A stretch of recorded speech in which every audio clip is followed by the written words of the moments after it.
Real Housewives of Potomac.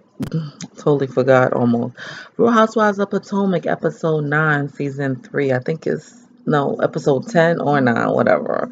I've been falling behind, but I've been trying to get back into the flow of things starting this week. I'm gonna try. So, Real Housewives of Potomac. It left off. The episode starts where it left off last week, and it's basically about Monique getting all hyped up about the whole what do you call it? The whole drunk driving thing, and talking about that she got more to lose, and she started calling out Robyn like, "Oh, I don't want you to try to sue me for you'll be living in my house and make your dreams come true." I thought that was some real like shady mess that she said or whatever, like, cause going into her finances, and we already know that Robyn is not living like the rest of them. Once again, Monique, that you're an adult and you know that alcohol is a depressant. You was already tired and you drink on it on top of it. No, it wasn't the main factor, but it was a contributing factor to why you fell asleep and crashed and you drove into a fucking ditch or whatever. That's all I'm gonna have to say about that. This episode was a real like slow episode, not too much that was going on.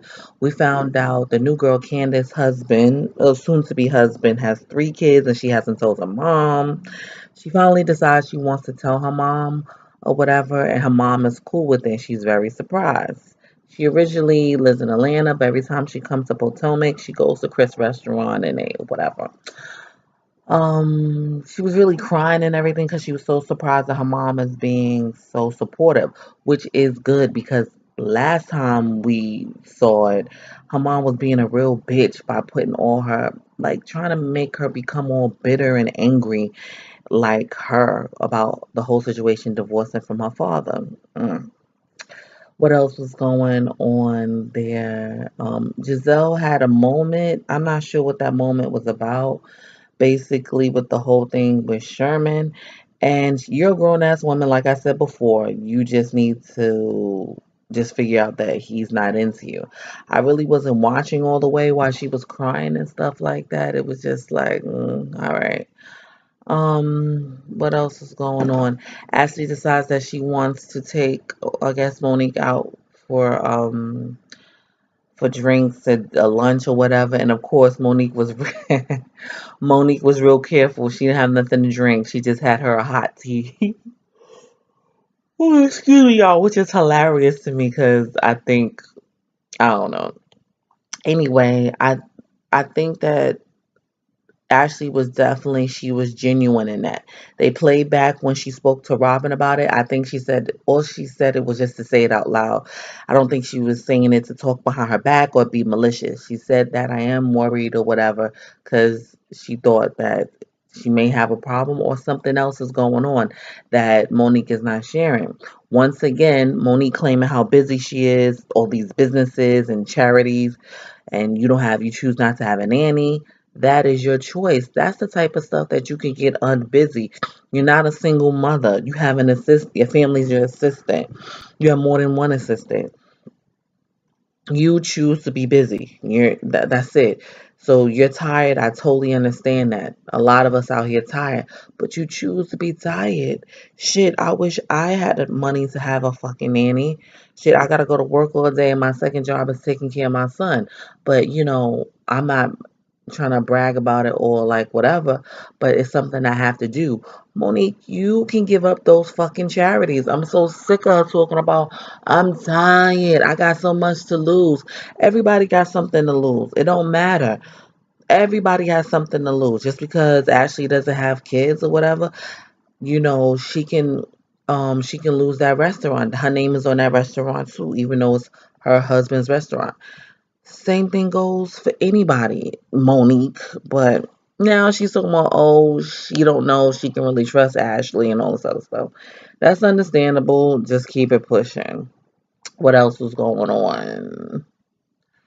Nothing too much with Karen and her crazy self, except that whole fragrance line thing she was talking about that she's in the beginning or visionary stages of. She don't know what to do with herself or her money. That's just sad, but it's whatever. What else was going on?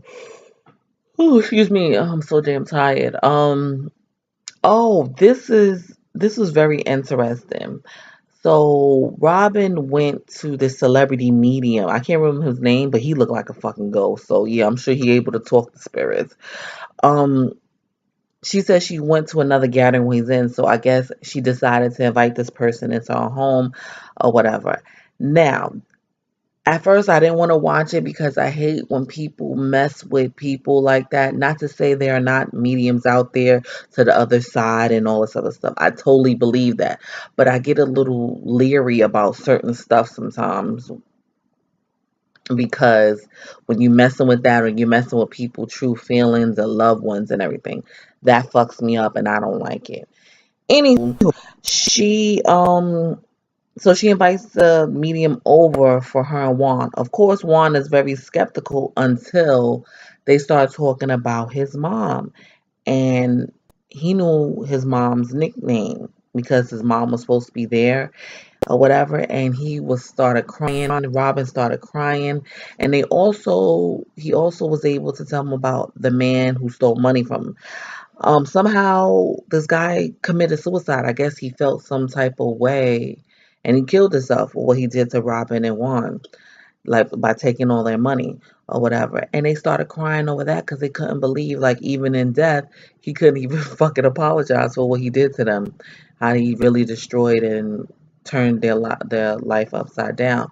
It was really real to see Juan because Juan is really not into this whole thing, not into this whole thing, but not really into this Housewives of Potomac thing. He seemed very distant, so maybe he done cut down a few of his girlfriends and trying to focus on Robin now. I ain't shit, but yeah, it seemed like it must be was really real and really real, and I got goosebumps. Like, ooh, that was because he was very skeptical, but it seemed like he was really a believer.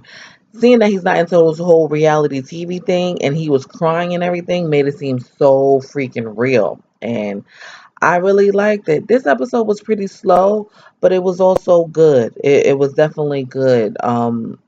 With the whole Robin and Juan thing. I'm glad Ashley was able to propose to apologize to Monique about the situation with the drinking. And I'm sure it's going to come up again. Next episode look even better because it seems like Monique is Monique is being, absorbing Sharice's friends or whatever. And of course, Gizelle always stirring a fucking pot or whatever. And Giselle stirring the pot talking about, oh, she trying to get your connections at Potomac because Sharice has been, I guess, the longest one living Potomac, like 16 years or so. So we'll see what happens. So far, this is okay. This is one of the weakest episodes so far. We'll see how it goes next week. And hopefully, I'll be energized enough because I slept all weekend. I had a little job to do, but I also slept all weekend. So hopefully I'm well rested. I'm gonna give you some more reviews later on tonight if I feel like it after I give me a quick snack. And we'll talk later.